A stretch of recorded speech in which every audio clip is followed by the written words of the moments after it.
Your discovery calls are costing you millions in lost revenue, and you probably don't even know it.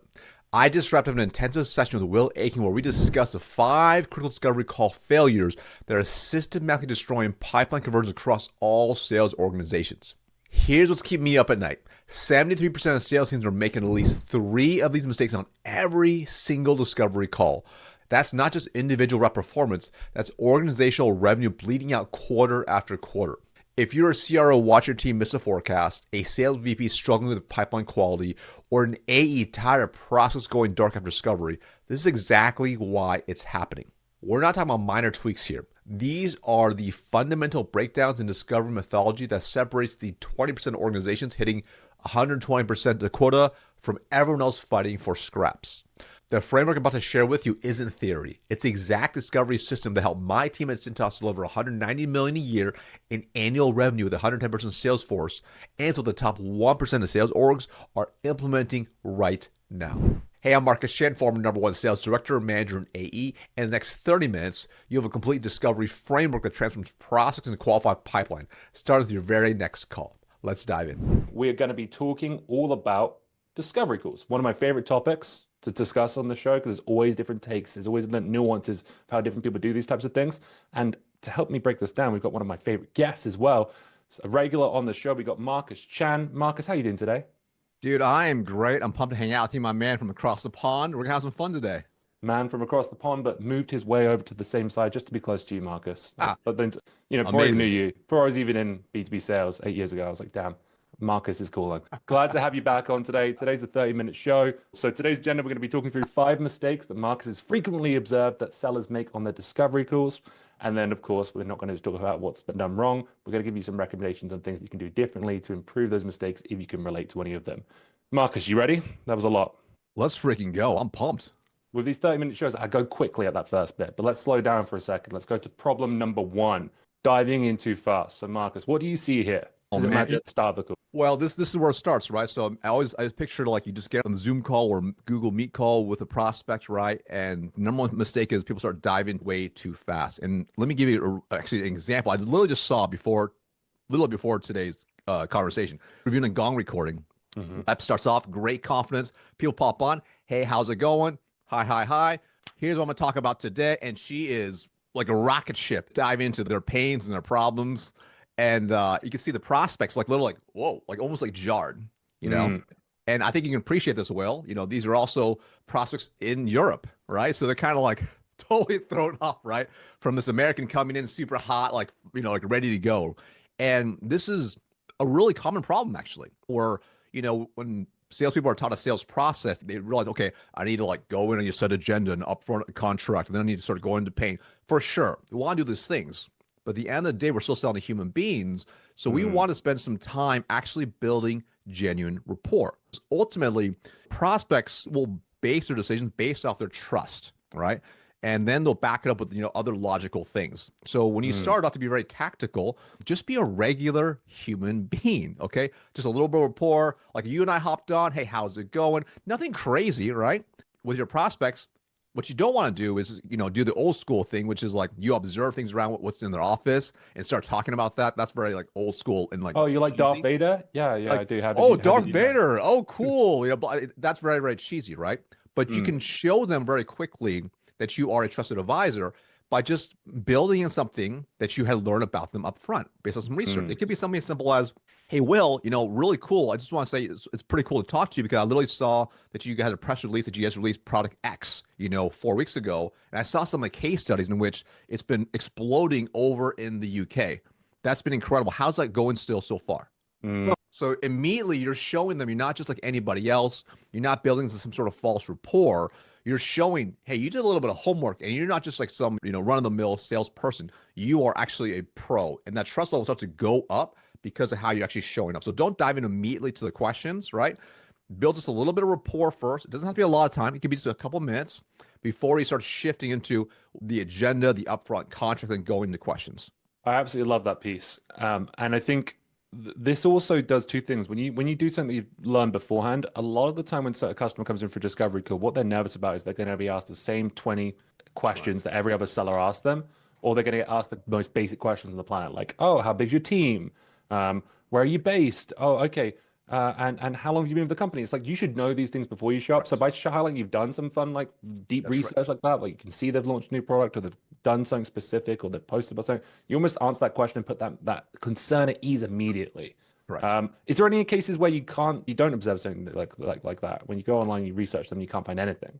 Oh, 100%. That's for some, I would say, more traditional industries, right? So maybe they're not present on social media. Their LinkedIn profile is like, there's no headshot. Yeah. Last time they updated was like, 2007, right? We've seen those. There's no real presence. The company is like old school, and that's completely normal. So at that point, you could still have a little bit of rapport, right? But you can probably make some assumptions based on what you know about the industry or the business. You could tee it up by number one, referencing maybe a past conversation you had with them to even book the meeting, and then incorporate a little bit of social proof. So that might sound something like this. It might be like, hey, Will, anyways, I just want to say it's great to chat with you.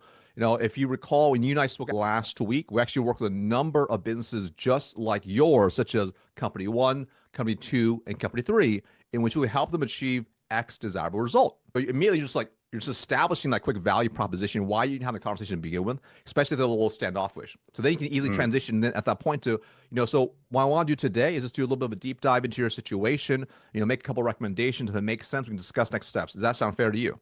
Perfect. Boom. And that's your agenda, but that was a very seamless as well. That was very, because you spoke earlier about these kind of rigid upfront contracts if you're Correct. a silent person, or agendas that you might use if you're a sales rep. I find like they can come too scripted, and it's kind of like, today I would like to learn more about your business. Does that sound fair? Cool. And then from there, if things do look like a fit, are you happy for us to discuss next steps at the end of the call? 5 minutes? Yeah, sure. Okay, is there anything you'd like to make sure we cover today? No? Okay, let's jump in. That feels very, if anyone's done a lot of sales calls, they've felt that before. So when you can do it very casually like you just did, that sets the expectations without making it feel like every other sales conversation. That's right. That's right. And I'll say the tweak would be like, and that works really great for like inbound, right? Because sometimes you also have outbound where you can't go right into like just the deep dive questions because they're probably really resist, especially if it's like an enterprise or mid-market opportunity, right? So you can do the same principle of even the similar upfront where you're kind of listening out a little bit of that social proof, right? But then before you go, your agenda might sound a little different. You might sound, well, obviously since I cold called you out of the blue, you probably don't want to hear me pitch a bunch of things, but what might make sense is since I already work with a number of other CTOs, CIOs, is I can share a few insights I've learned from what they're currently doing in the current state of the market. And if it makes sense from that resonates, we can discuss potentially how I might be able to help you if that sounds fair to you. What do you think? I absolutely love that. This comes back to offers as well, depending on how you frame your outbound ask. 100%. People love learning about people like themselves, right? That's our value as sellers, not what our product and our demos and all that stuff. It's like, I can show you how other people are dealing with the problems, like maybe even like validate the problems that you have or benchmark you against other people I speak to and tell you if this is even an issue. You become a consultant at that point. 100%. I think once you've set that agenda to some extent, you've kind of highlighted a couple of different ways that you can do that. I think the next thing is with a discovery call, you tell me if this is different from what you think. You obviously want to find out what maybe isn't going as well as it could be. You want to talk about problems. And I think this is where a lot of people get stuck because they start with something like, why did you take the call? And the person's like, well, I was just interested. So I'm curious, when it comes to like the second mistake that we wrote down here, which is just weak pain focused questions. Right. How do you start getting them opened up on the issues that they might be facing? So everything stacks upon each other, right? So the first step was I'm trying to build trust as fast as possible. So even how I set that call up front, because what I need to make sure immediately is they realize this person I'm talking to is the same level as them, because you will get delegated to the level you speak and communicate at, right? So up front, making sure of credibility to raise myself up. So this makes it easier to kind of start going to paying questions. But depending on the process, this is where you have to gauge them a little bit, right? Because sometimes they're still a little standoffish. They're kind of like, yeah, that sounds fair, Marcus. So, okay, what's up? They're resistant, right?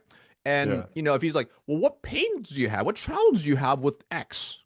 They're going to be like, okay, that's kind of lame. Now, I'll probably warm them up a little bit. I'll say, well, first off, like, if you don't mind me asking, because honestly, you probably get a lot of outreach. What sparked you to even be open to having this conversation? I'm just going to do a kind of gentle opener. I'm just going to open the door a little bit, kind of see what goes from there, right?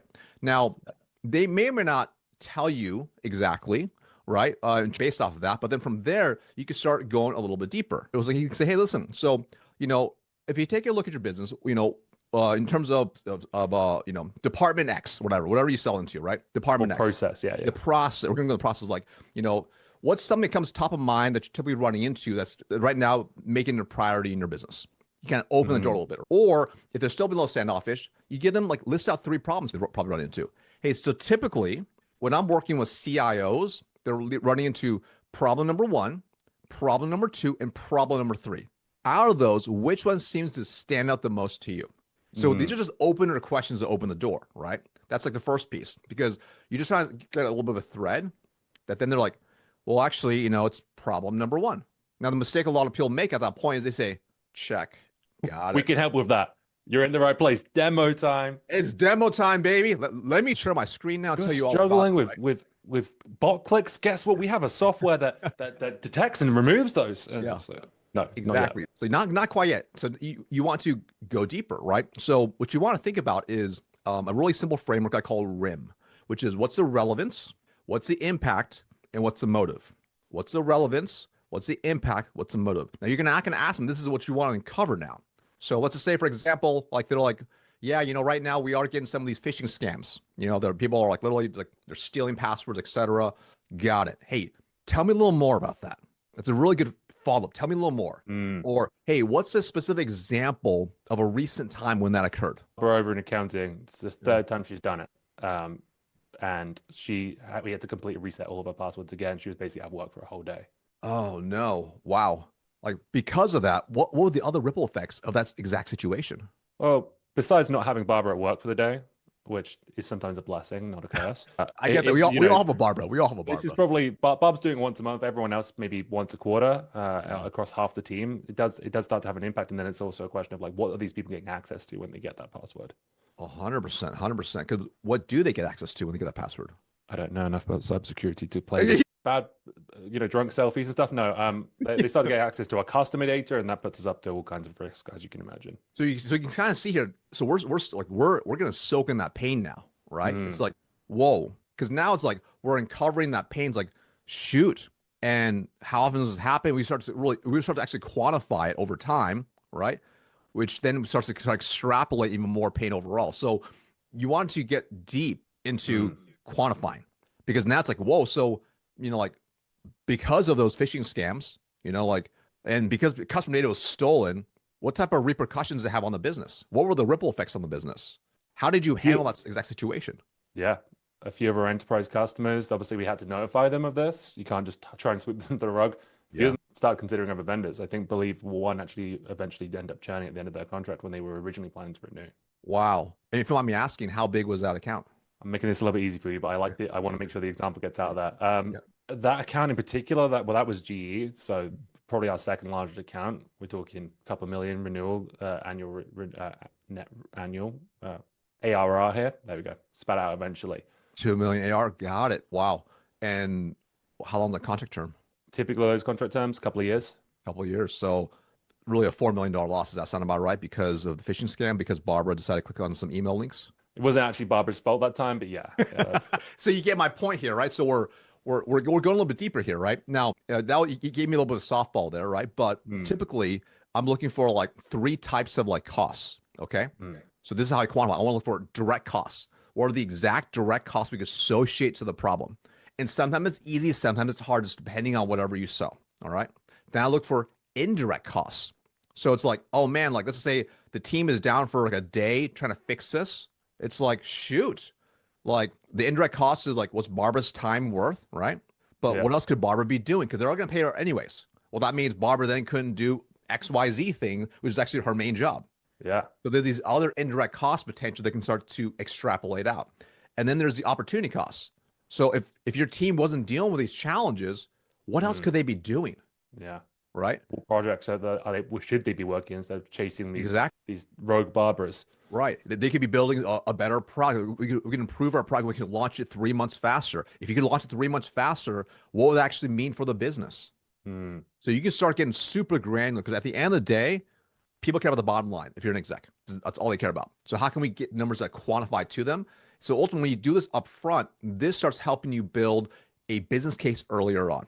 It gets them thinking in the right way of realizing the problem, especially if you know the cost of your solution. And I think a good way to think about this is, imagine you want to create 10x level of pain.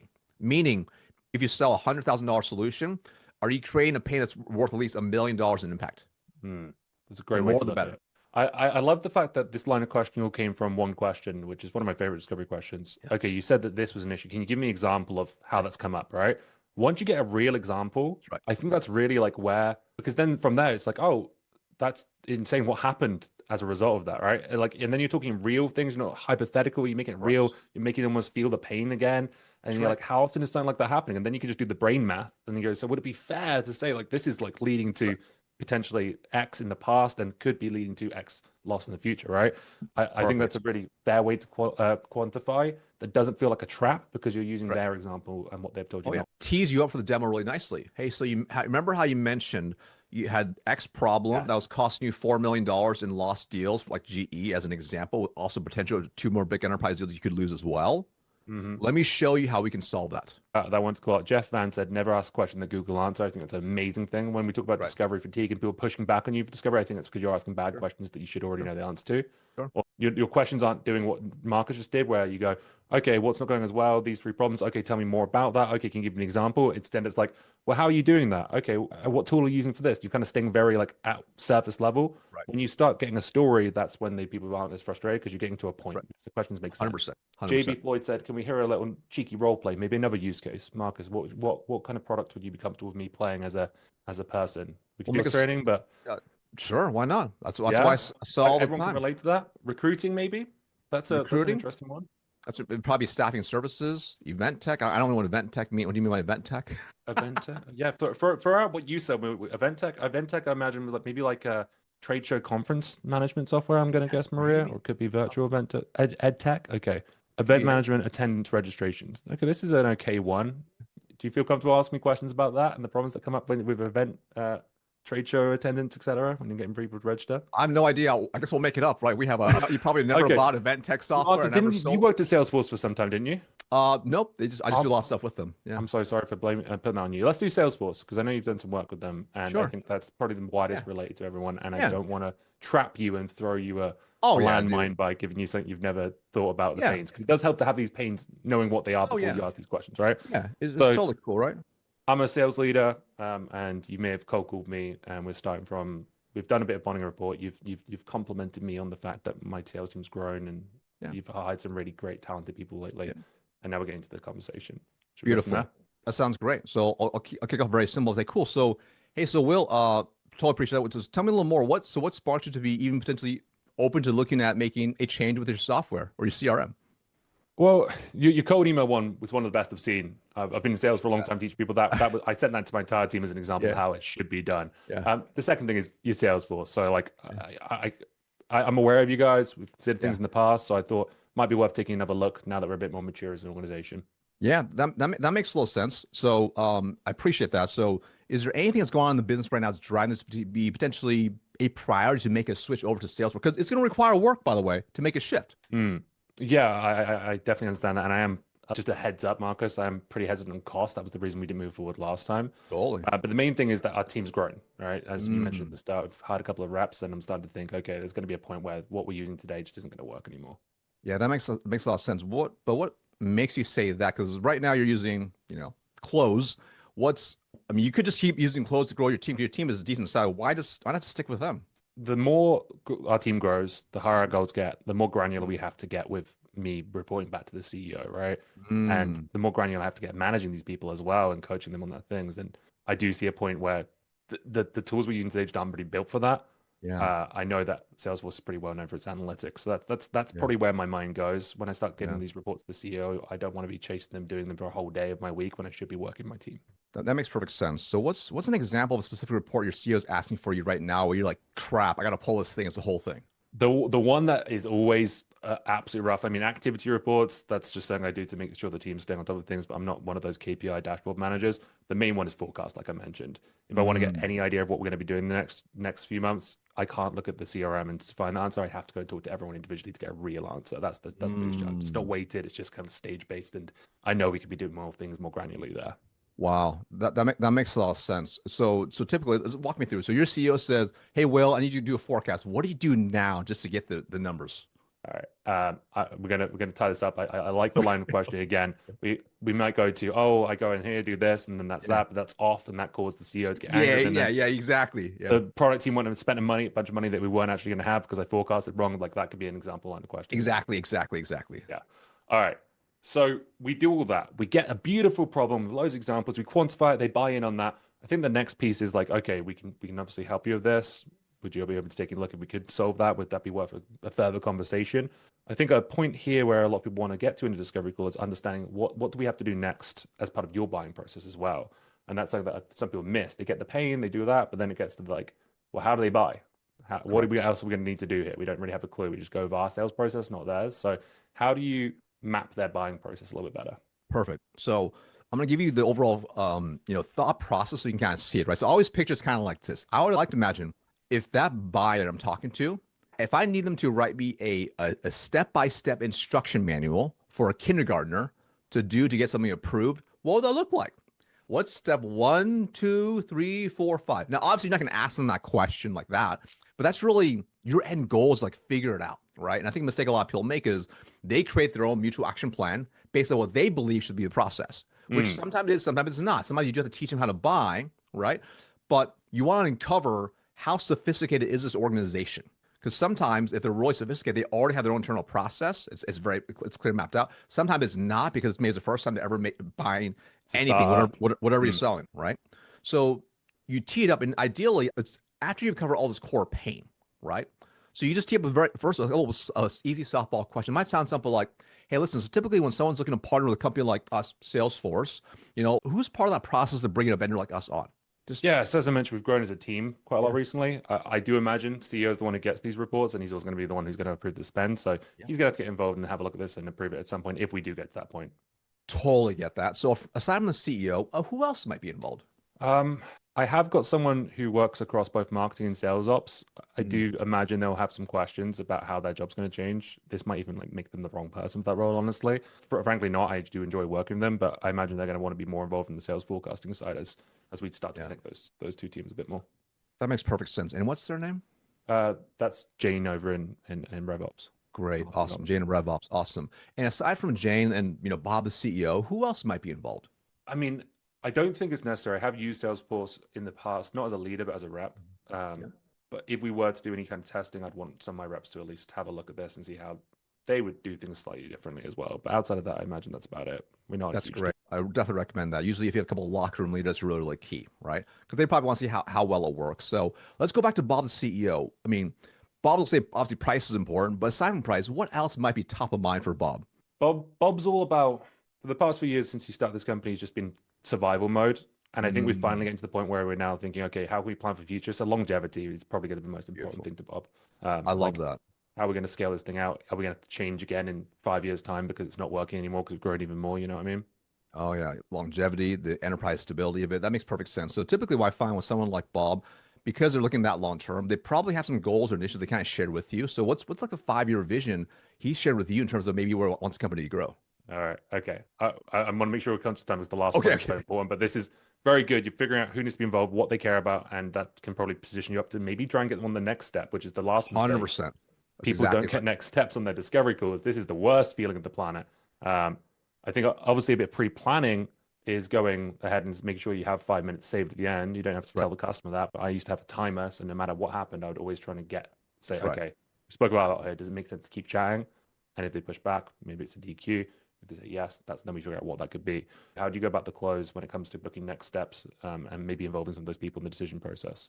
Great. So a lot of it depends on how you structure the overall conversation up front, right? So what you uncover. So that's why you can't always be like, I just did a discovery. It has to be a demo next, because sometimes it just doesn't make sense. For instance, if this situation happened here, it probably makes sense to involve Jane up front to understand what's important for Jane. So that might sound something like, okay, hey, Will, listen, I'll tell you what, this is what I recommend for next steps. Notice here, this is what I recommend for next steps based on what we discussed today.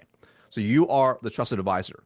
So sometimes we do a demo. I don't think it makes sense quite yet because I'm not sure if it's 100% a good fit for us yet. So I recommend actually, because we want to make sure that Jane is also 100% on board. We can help her make her job easier too. Is if you don't mind introducing me to Jane, I'll get on a call with Jane, just kind of do a little bit of discovery.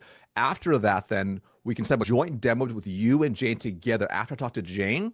So we can kind of walk through how we can solve your exact problem for better forecasting. So you can help hit your 10 mil AR goal. Does that sound pretty fair? Yeah, I think that sounds like a really good plan, actually. I'd love to have Jane Awesome. Bought on this as well. It would really help me talking to the CEO about this. Beautiful. Because usually what I recommend, because once we uncover all those things, then you and I can build a business case together so we can help make sure that Bob is 100% on board. But I want to make sure we're all on the same page first. So let's do this. So, let's first book our co-demo together. How does a 2 weeks look out for us? We book that up, lock it up. Okay, cool. Then after this call, can you tee up an intro to Jane? Or I can email Jane and CC you if you don't mind. Is that okay? Yeah, definitely fine. I'll give Jane a heads up in Slack that you'll be reaching out just so it's not completely blindsided to her, okay? Perfect. Boom. And then you lock it up on the call and then you rock and roll. So now you've solved next steps, RDT in advance. And I love how all of that, none of that was focused on why it was all about what I told you is important, how it's going to help me. Like, it's not like, oh, we should do a demo because that's my process. It's more like, oh, you said Jane's going to be important to this. And I think if you want to bring this to the CEO at any point, we're going to need her bought in on this and have some see this as longevity. So again, frame the next steps around what they want and what they've told you, not what you want to do as part of your sales process. We're creating a buying experience for them. That's the key. You're creating an experience where they enjoy buying, because even if they don't buy from you now, eventually they'll probably come back. So do it right up front and play the long game, because it'll serve you far better. And you'll see actually your deal sizes will actually move faster, but also the deals get bigger too, because they see you as a trusted advisor versus someone who's trying to close them. Beautiful. All right, folks. So that's the whole discovery call. We do have one question here from Gustavo. He really liked some of your questions. Like, tell me more about that. And when was the last something like that happened? And can you give me an example? Do you have any other kind of go-to phrases that you used to do a little deeper like that? So a couple, those are I love the go-to. Like, hey, tell me a little more about that. Hey, give me a specific example about that. Or, hey, when you say X, what do you mean exactly? Or even simple as mirroring. It's like we're looking to consolidate all 10 of our entities across the board over in Europe. Consolidation. So stop talking. Consolidation, upspeak, right? Uptone. So you get them to think, and you pause, and your tonality helps drive the conversation deeper. Yeah, I like that a lot. The mirror, obviously. Yep. Anything that's kind of ambiguous, I think that's a great place to clarify and double down 100%. on. Oh, when you say this, what do you mean exactly? Because some people look at it like this. Get really specific. Or that's right. Consolidation. Oh, we're trying to get these 3 tools connected. That's so much better than they're trying to consolidate their tech stack. We're trying to make sure that our marketing, sales, and customer success all live in one place. Bang. That's right. Now we've got a real story, a real pain to go to. That's right. That's beautiful, Marcus. Folks, Marcus, this has been a great show, folks. I hope you enjoyed and enjoy your weekend. Marcus, if people want to find you and learn more from you, what's the best place to hit you up? Hit me up on LinkedIn or go to bentleyconsulting.com. It's been a pleasure to be here. Always a pleasure. Never a chore, Marcus. Peace, love, and sales. Discovery calls are your revenue engine. Get them right and you build predictable growth. Get them wrong and qualified prospects disappear every single quarter. The 5 mistakes we cover aren't just hurting individual reps. They're systematically bleeding revenue from your entire organization. And now you have a framework to actually fix it. But here's what separates top performers from everybody else. They take immediate action. So there's 2 options here. First, ready to transform your team's discovery performance? Let's audit your current process and build a custom implementation plan to deliver results in 30 days. Link below to book a diagnostic call. And second, want the complete playbook? I built a complete full breakdown on building and onboarding world-class sales teams. It's exact systems I use to help scale to 9-figure sales teams. Watch it right here. Here's the thing. Your competition is already moving. The question is whether you'll let them get there first. Hit subscribe if this was valuable for you, and I'll see you in the next video.